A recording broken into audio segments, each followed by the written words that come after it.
Hello viewers, welcome to another edition on God's Eye. In today's news broadcast we would be giving you the reason why Russia will never win the war in Ukraine. Before we proceed, take a second of your time and subscribe to our YouTube channel and turn on the notification bell for latest update around the globe. Russia is unarmed because it faces devastating casualties, says intelligence chief head of GCHQ, Sir Jeremy Fleming, makes a rare public appearance today to say that the Ukrainian military has turned the tide, both on the battlefield and in cyberspace. The head of GCHQ, Sir Jeremy Fleming, makes a rare public appearance today to say that the Ukrainian military has turned the tide both on the battlefield and in cyberspace. The senior intelligence official also talks about China, the main subject of his comments. Terrorists must be neutralized. Breaking news about the war in Ukraine will say that Beijing seeks to use space and internet technology in ways that could pose a great threat to all of us. Sir Jeremy expressed concern that the Chinese government could attack enemy satellites during conflicts and damage critical areas on which the military relies to launch weapons and communications. There are concerns that the technology could also be used to track people. He also said the Chinese Communist Party was learning from Russia's war in Ukraine, where Britain and its allies hit the Russian economy with sanctions.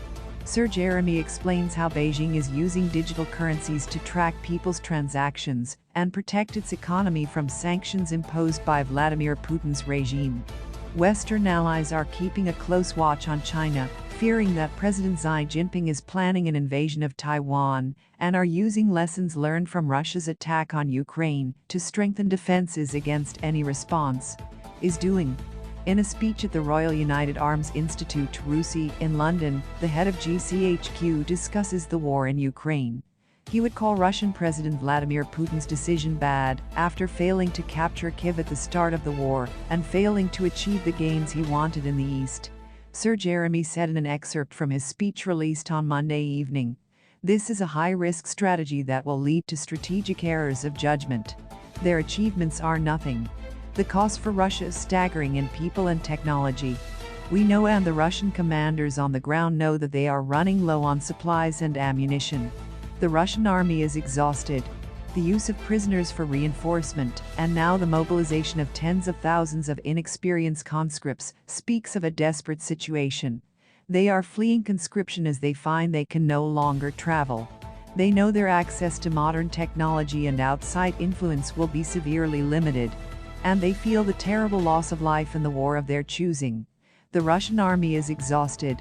The use of prisoners for reinforcement, and now the mobilization of tens of thousands of inexperienced conscripts, speaks to the stalemate." The speech will focus on China and the critical importance of its Western allies maintaining competition for technological superiority. The GCHQ chief will point to the paradox that Beijing's enormous power, combined with fear, is driving China into actions that could pose a great threat to all of us. At least 14 people were killed yesterday morning when Russian rockets struck 14 regions of Ukraine, including the capital Kyiv. Russia said it carried out attacks on military and energy installations.